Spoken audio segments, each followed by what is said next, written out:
Well, hello again from the Wood End Wanderer, and I now have my new motorcycle finally arrived here in New Zealand. For those of you that follow the channel, you will notice that I did have a 2019-20 BMW GS 1250.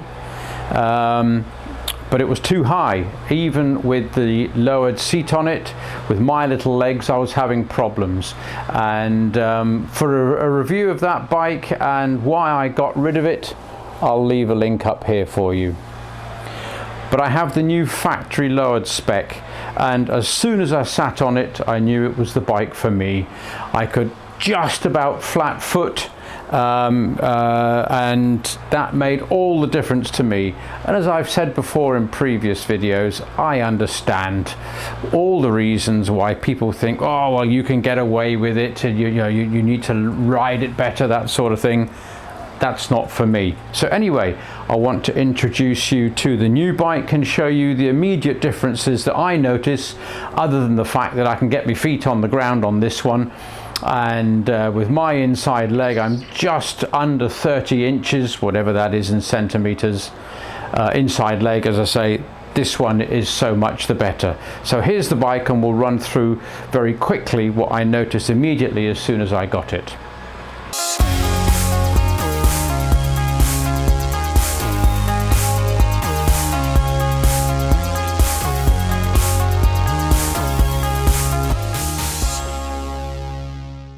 It's a very sunny day here at the moment, so I apologise for the overexposure. From first look, you don't actually notice too many differences. The first thing that does pop out at me is the colour scheming. It's the HP colour scheme, and I've got the graphite coloured wheels on it, but you notice that immediately there's a few little differences to the decals. BMW here. On the tank, if I recollect, that we have the word rally now. I don't remember seeing that on the previous bikes. Another thing that you notice straight away is that on the dashboard here, immediately there is a USB port already installed. Before, there used to be a mini socket here that you could plug in a USB adapter, and I have one somewhere that I'll show you what I actually put on there on the last bike. But this is a dedicated USB port. And also on the other side, just underneath the passenger seat, now there is another mini socket for an accessory. That wasn't there on the previous one. And while we're around here, one other thing that I noticed straight away is that the rear pillion seat has an on-off switch for a heater. In fact, it's got two settings, including, it's a rocker switch, including heat on the back seat. There's also heat on the front seat, and that is controlled up here now by an extra switch on the handlebars here. So immediately, that's the first things that I notice about this bike, are those little extra touches that weren't on the previous one. I have fitted my boom-op panniers back on here. These are, excuse me for squeezing through the old Harley, these are the racks here with the toolbox, and they were identical to fit on this bike as the previous one. I've got the top box and the adapter panel that goes underneath here for it. This was just as much a bugger to fit as the previous one was, particularly getting this piece on here when trying to get under here on the rear passenger footbeg supports. They had to be these two Torx bolts under here had to be released so that I could get the frame for the box in. What a devil. I ended up having to take off the exhaust once again. I had my Touratech cylinder head guards moved from the old bike straight onto this one, a direct swap. And up in here I've actually got Touratech aluminium radiator guards to replace the plastic ones that come as stock. So that's what I've done. I've also put on my quad lock mount for my mobile phone here, which is great for maps, that sort of thing. And also my old Garmin Zumo 600 series fits nicely into the stock GPS holder there. So all in all, that's the new bike. You wouldn't think there's a great deal of difference. I've only ridden it for about 35 kilometers, and the seating position for me is fantastic. You don't actually notice it when you're riding that it's lower, because you're not as cramped. You think with a lower bike you might be more cramped in the seat. You're not. It's a brilliant riding position, and I'm absolutely convinced that I've done the right thing by moving over to the factory lowered version. Now I'm about to go off on a ride up into the mountains to a place called Murchison. There is another video I did and I'll put a link again to that at the top of the screen. When I had the old bike, I'm doing the same trip on the new bike. I'll only be going on my own. My wife will be following with some mates in a car. We won't be too up for that. But I'll let you know how we get on with an extended ride test. So there it is, the new bike. For all intents and purposes, very, very similar to the old one, but the lowered seating position is much more noticeably comfortable for me. Coming to a stop, coming to the traffic lights, on a road with a small camber. That's the reason I went for this one. So let's see how we get on.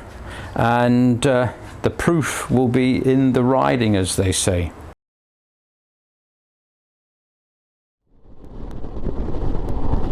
So we'll just be taking it easy today. The brakes are not worn in, the tyres are certainly not scrubbed in. I mean, the bike's only done, what's it done, 40 kilometers since new. So this is the first real ride out, first test, and we'll see how we get on. So 100k in 6th gear.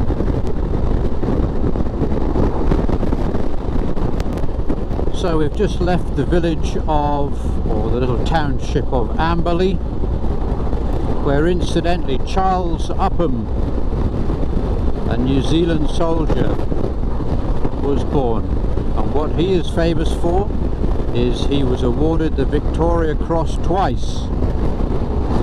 VC and Bar. Charles Upham. There's a lovely statue there of him. Maybe I'll show you that one day.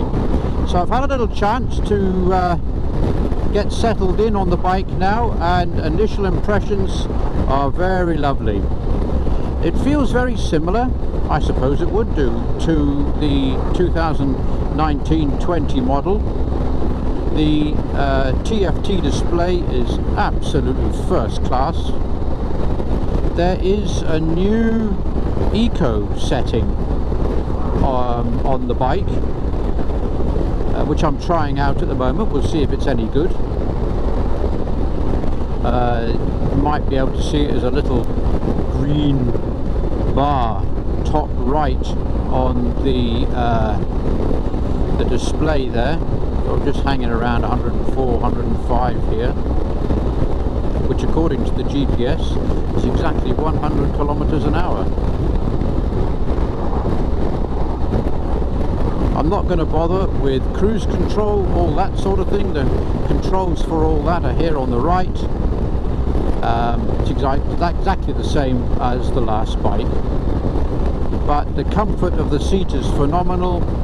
I feel very relaxed. The ride quality is amazing.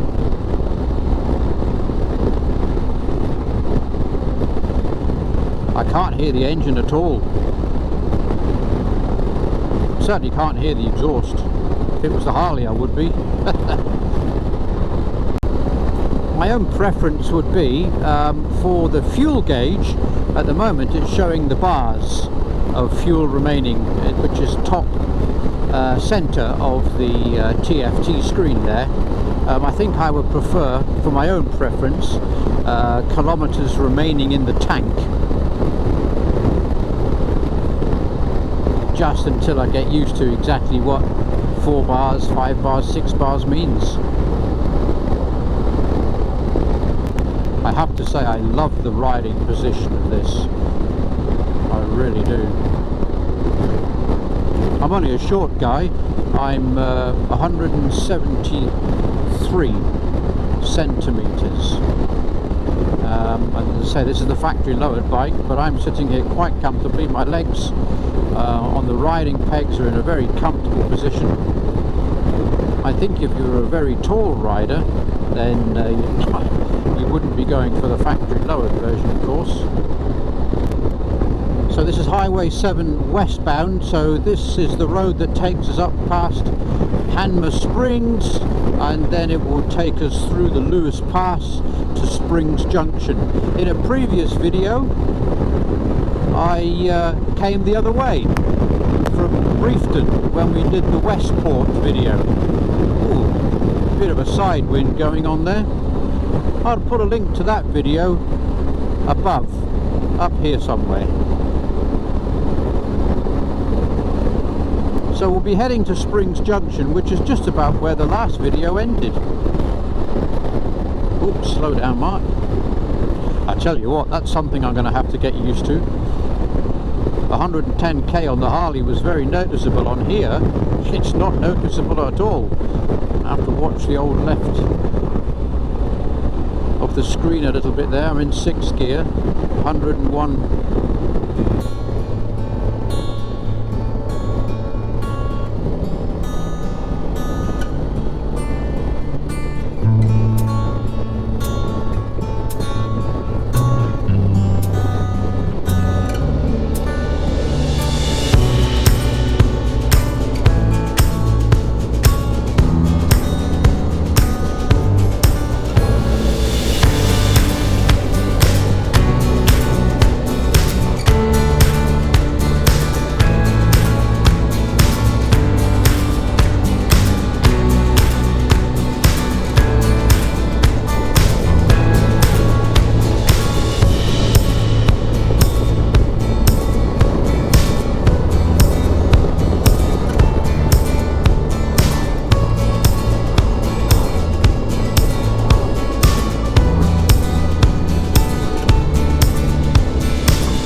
So I've returned from Murchison now. There's about 800 kilometers on the clock, and what's the final verdict? It's brilliant.